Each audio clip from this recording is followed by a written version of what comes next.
Mladen Canovic is big on sports, and he will be presenting us how he applied his knowledge by developing AI models that can analyze a large number of tennis match videos.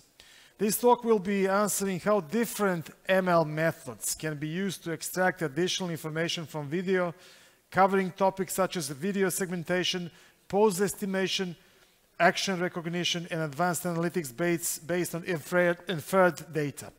Let's hear Mladen Canovic of NetL Solutions. Mladen, welcome to the stage. Thank you, Zoran. Can't wait to hear it. Yeah. Okay, so hello everyone. My name is actually Mladen Canovic. So I started playing tennis about 15 years ago, and about 9 years ago I was on the path of becoming a tennis coach. However, in the following years I diverged from that goal in order to graduate from Faculty of Mathematics, where I also got interested in the field of AI.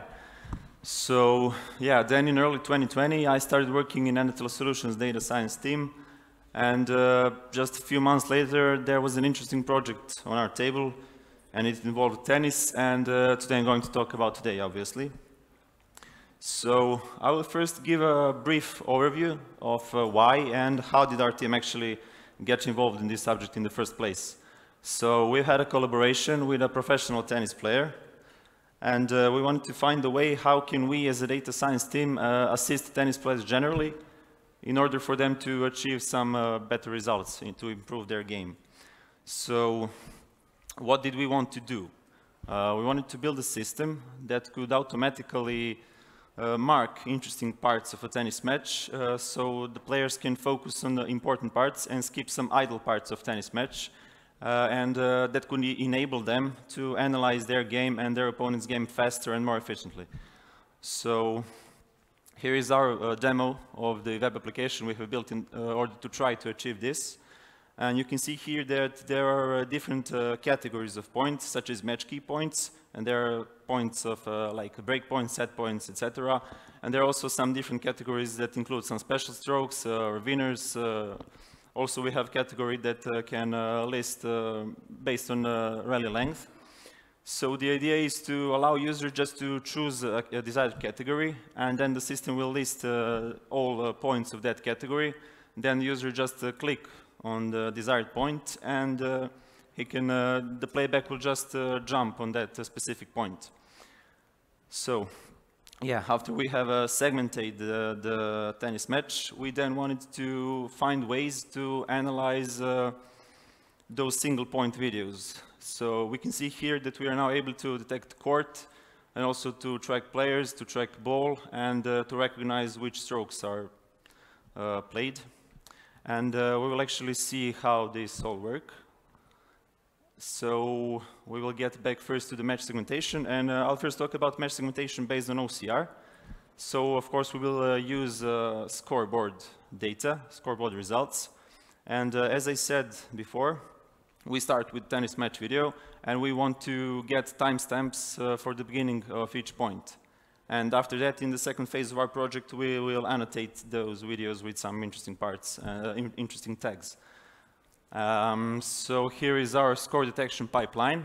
And first, I would like to note that in order to detect current score, the information about previous score can be of a great use and can really help a lot, since if we know that in one frame we have one score, in some next frame we can only have 3 logical options. So it's either that the first player won the point, or the second player won the point, or nobody won the point. So the point is still in play and the result remains unchanged.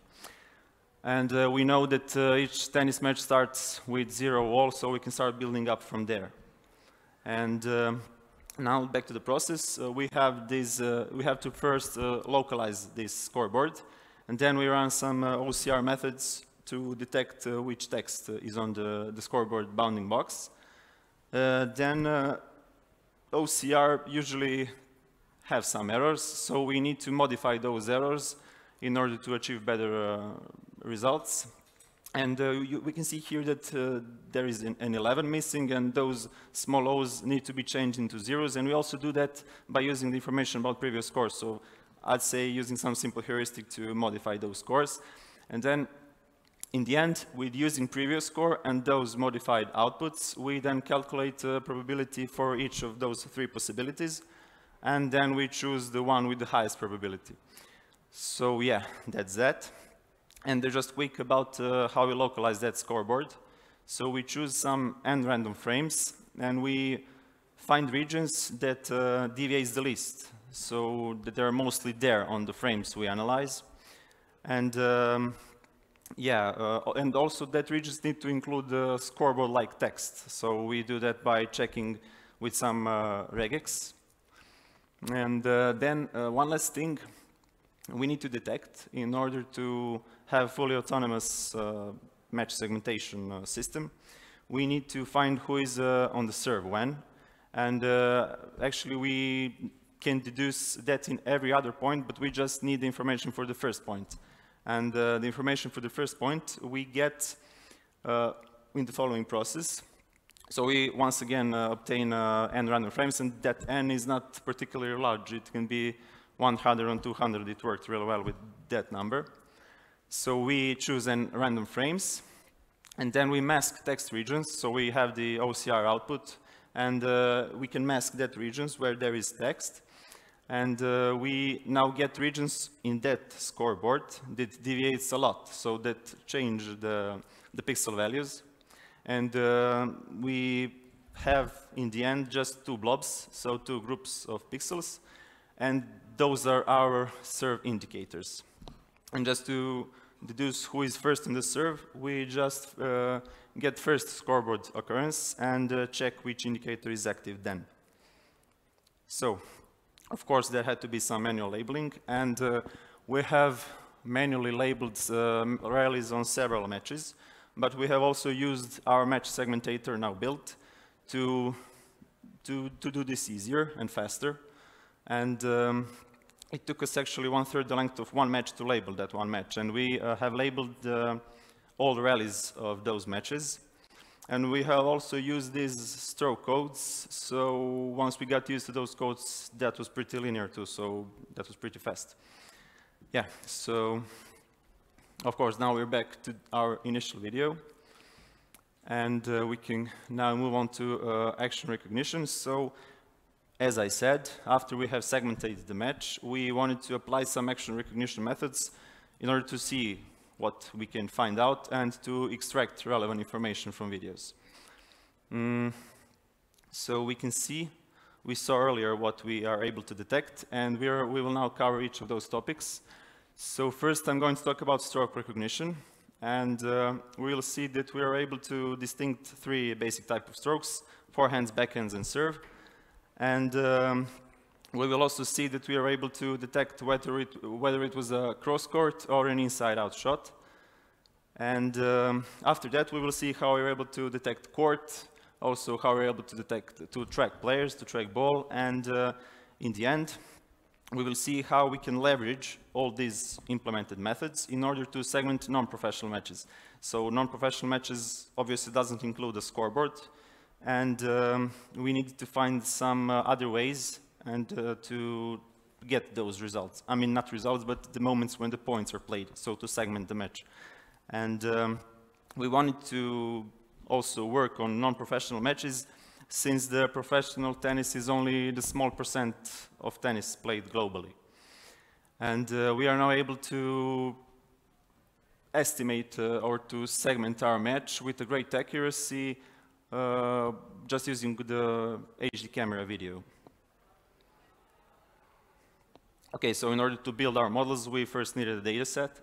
So actually, in order to build our strokes videos data set that would contain label videos of strokes, we implemented some additional methods in order to avoid fully manual labeling, but also to explore some new ideas down that road. And yeah, after we have collected many videos, so a couple of thousand videos, we then transform those stroke videos to some kind of action images. We'll talk about later what are those. And then using those action images, we train our simple CNN. And it gave us great results, so we will see now that. And yeah, I've told we have implemented some additional methods, and this is one of those. So in order to create our stroke videos data set, we have implemented ball hits detection from audio model. So the idea was to analyze audio signal of tennis match and to find timestamps where the ball hit occurs. And then we wanted to extract 1 second video encircling that timestamp.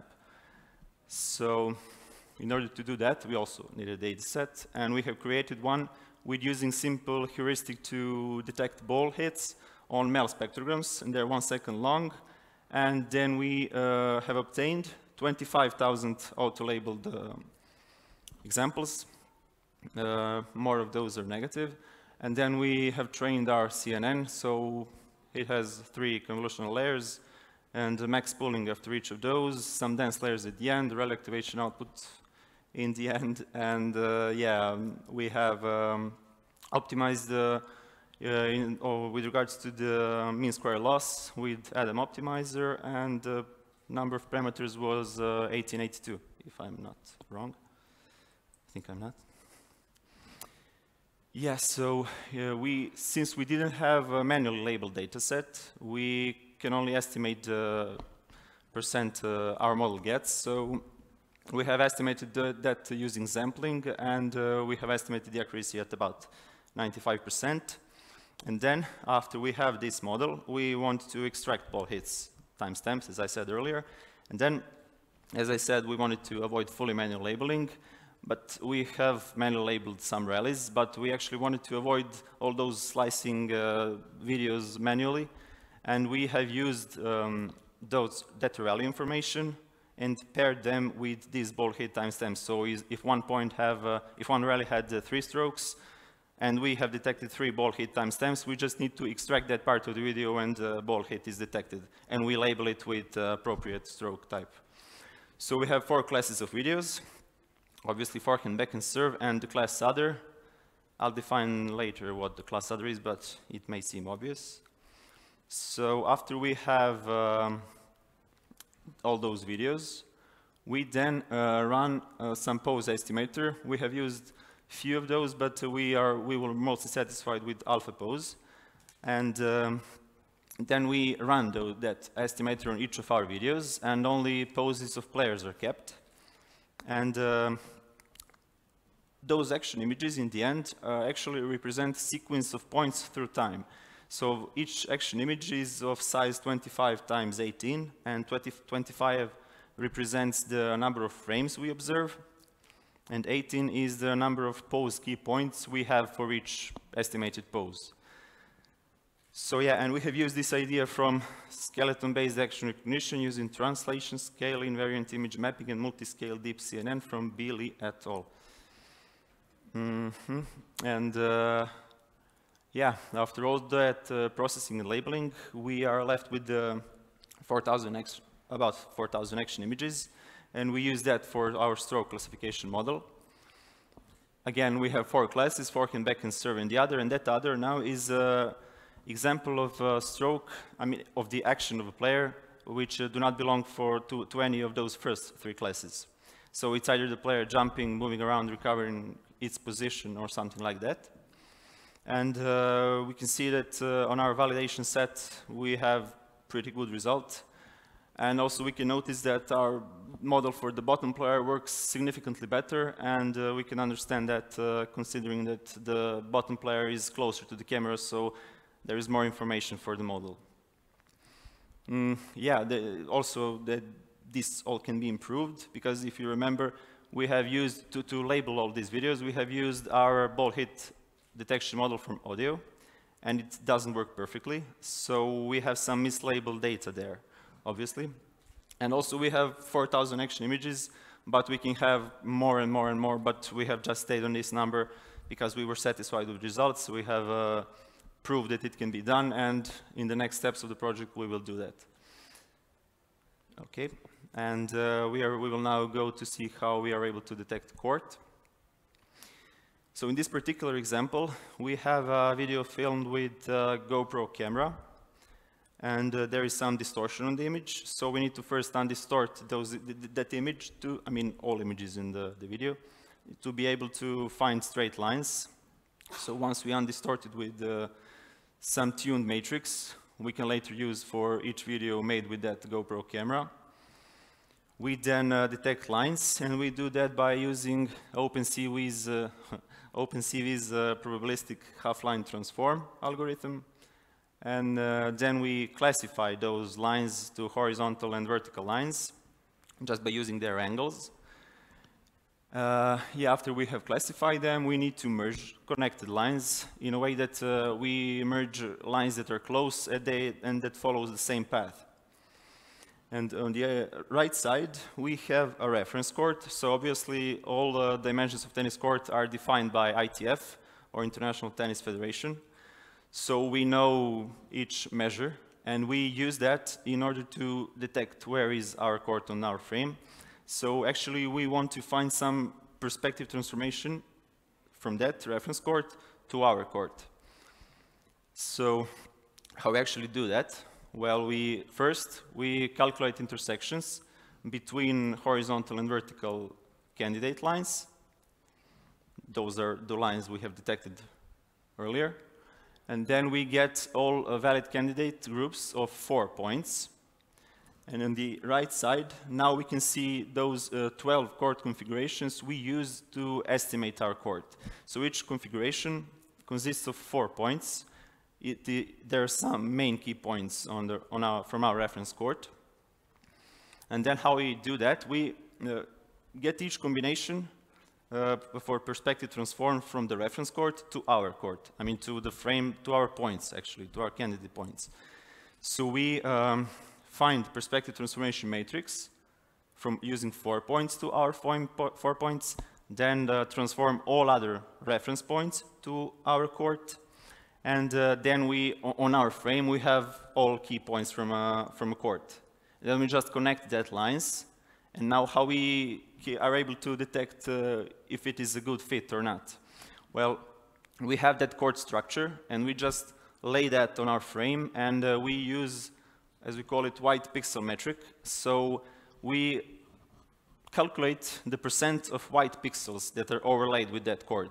So, I mean, if lines are mostly overlaid with that chord, it is a quite good fit. So, and it showed really good results. So yeah, chord tracking is actually for one, we can have a case where we have a moving camera. So how we solve that, we just follow that chord structure we obtained.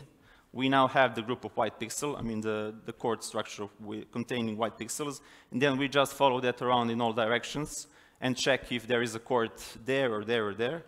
And if there is not a chord, we then run this process from the start.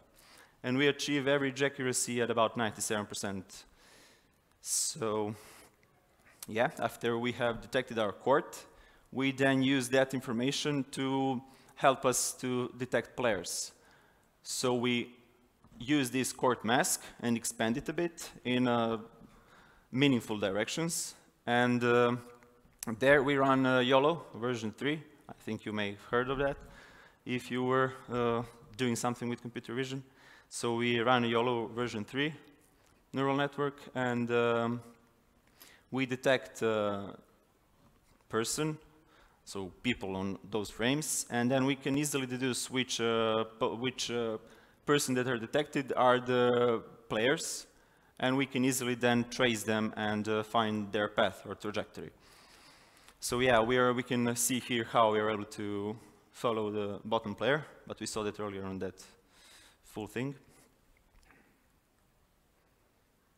Okay, and okay, now rather quickly about ball tracking, since we have used the open source implementation of YC Huang's, then again the title TrackNet, a deep learning network for tracking high speed and tiny objects in sports applications.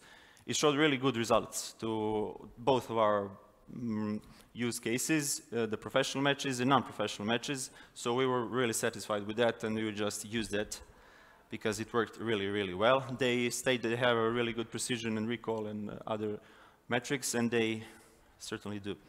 So then we have used obtain ball trajectory to find when the ball bounces.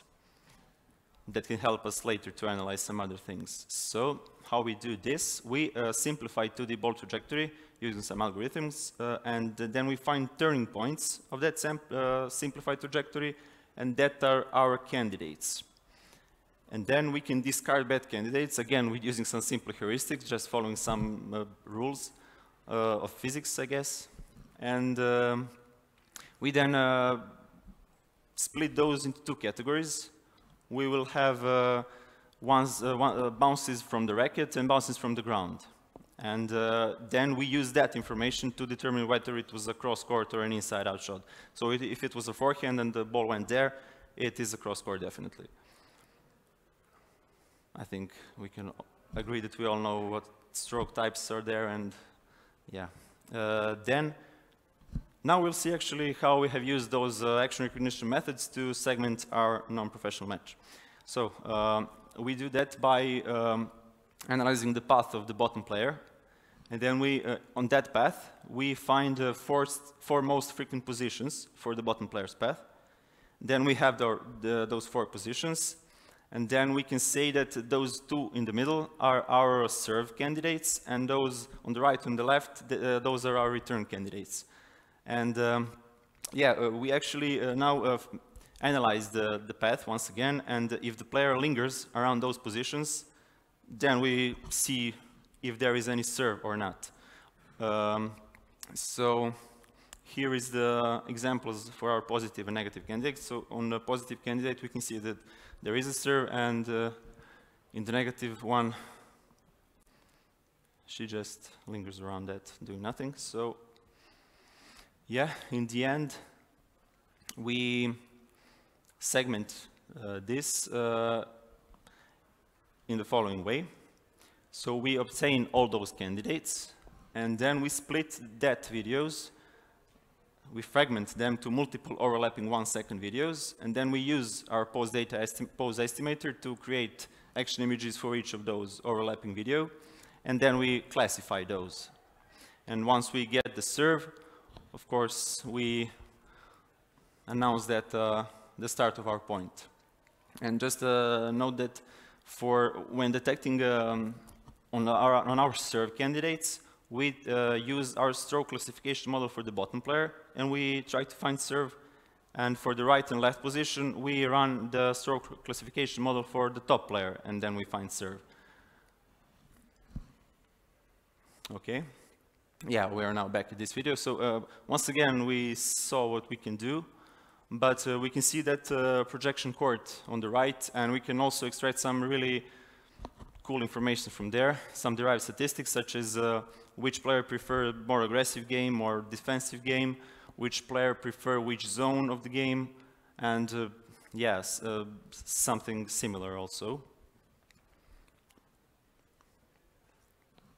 And to summarize, we have seen that we are able to segment professional matches using the information from Scoreboard, so Scoreboard results using OCR, but we have then also seen that we can use some action recognition methods in order to segment non-professional matches, and we can also use those action recognition methods to derive some other statistics which can be fun.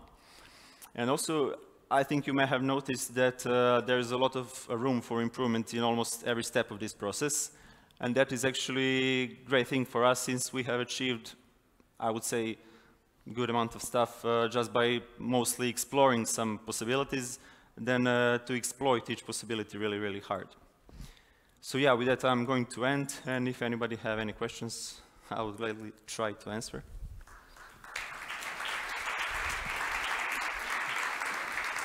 I'm on time. Okay, we have some time for questions. Is anybody... Okay, we have one question there. Just let's rush with the microphone.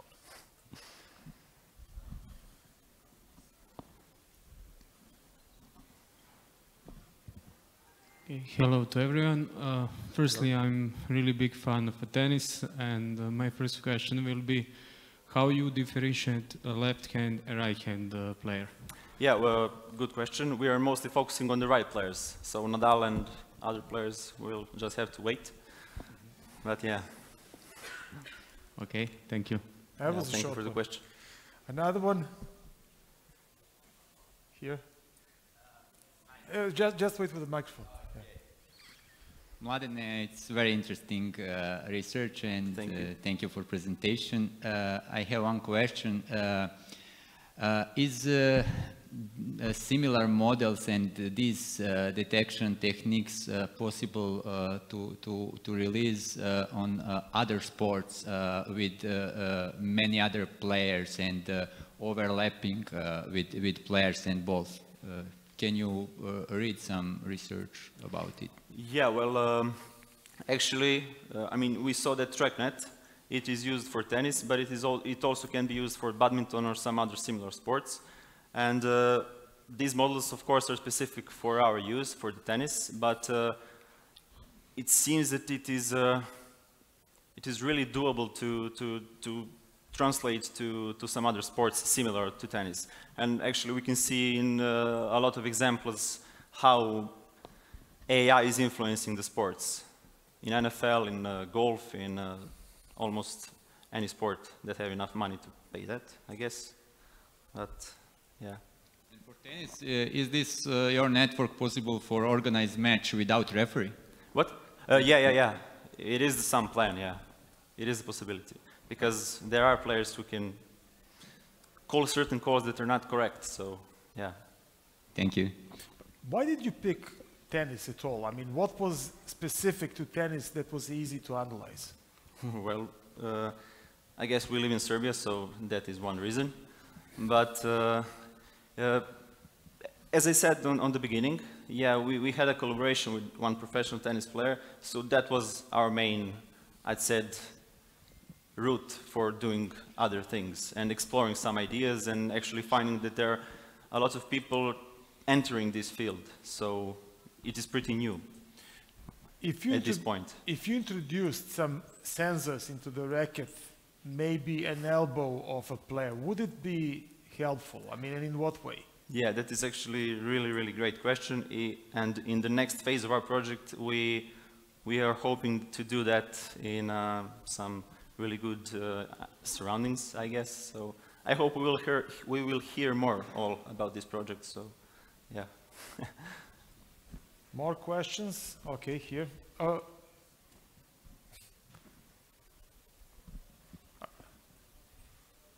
Yeah, thank you. And first of all, amazing lecture. Second of all, from somebody who is now for 15 years a tennis judge as a fun hobby and more than a hobby at some parts of life, how do you see this project, how to say, applied to the world of tennis judges?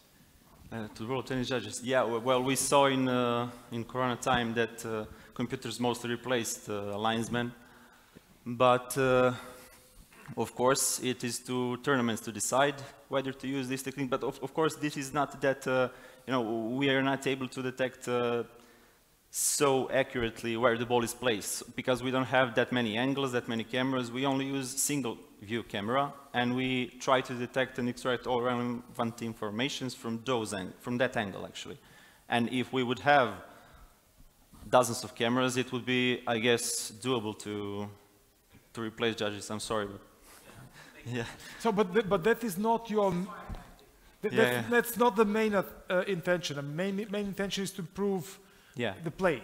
Yeah. So to actually help players to analyze game better, because we have found that it is the problem, because you know, just finding that situation where it is, or also if you want to analyze how the player, your opponent behaves on break points or some critical points of the match, it can be really interesting to know the tactics of your opponent, of your future opponent in some critical points of the match. And, okay. Yeah. What is the margin of error in what you're doing, and does it count at all? Yeah, I forgot to mention that in our non-professional segmentation, we are able to detect around 9 out of 10 successful starts of points. And the margin of error, yeah, well, I was pretty amazed actually that we didn't come up with some really large problems in this pipeline, and also we saw that we can do even more and we can achieve even better results. So actually we're pretty, you know, like, we are looking forward to implementing more stuff to this. So, yeah. Any other question? Well, I have a final question. What do you think? Where is it going to be applied rather or sooner? Into the professional game with tennis players trying to improve their game, or in the video games? In the video games, yeah, well, we didn't mention that at all, but yeah, it is a possibility.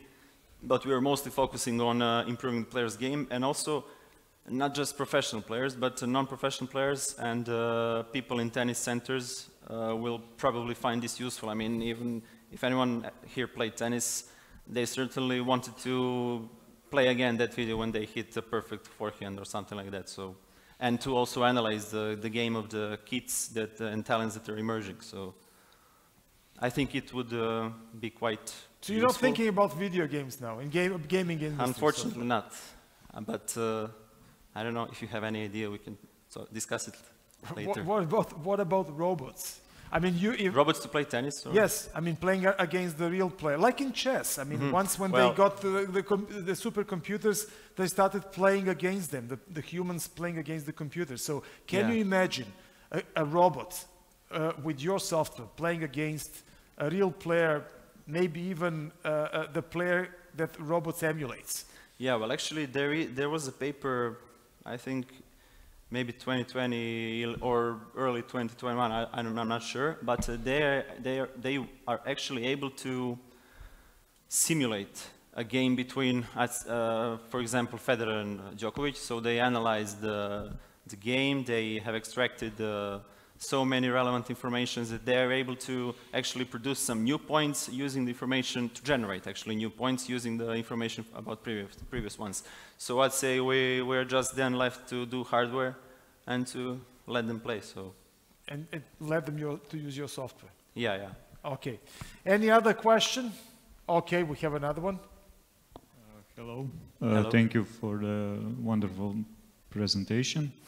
Do you think solutions like this one could replace statistics that we see on TV that are pretty detailed in terms they are detecting, I mean not detecting, they are noting drop shots, forced errors, unforced errors and stuff like that?